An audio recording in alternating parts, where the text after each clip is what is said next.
qua dính na qua hông miali gặp phải nang thấy lâu gặp mang nghe linh to chim lâm pi ta to lại nương hôn đi kỳ quặc bé không giật tôm xa gua azia lắm có to kiếp ta không lẽ lâm pi hắc sao ta tuôn chia nghi kỳ không qua lâm trong sẽ nêu tung cái khắp khát hồng xoa không qua dính na tô ban hồng tuấn bi chỉ lung hoàng ta kia không bay lại ta sẽ nêu tung cái khắp hồng mang rêu không qua dính na tô ban hồng tai sân ta mòn chỉ yêu lung doang ta nề mình ta ôm lại ta kia tô ban hồng qua này rồi khắc qua dính na qua hồng miali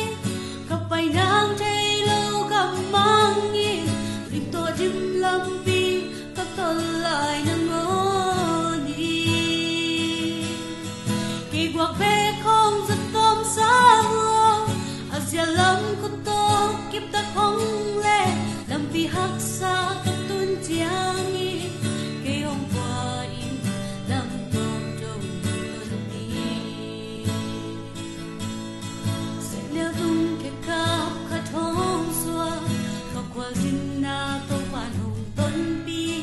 chỉ lung hoàng ta kia gặp bay lại ta sẽ leo tung cái khắp hồng mang rêu khóc qua dính na tô ban hồng tai san ta mòn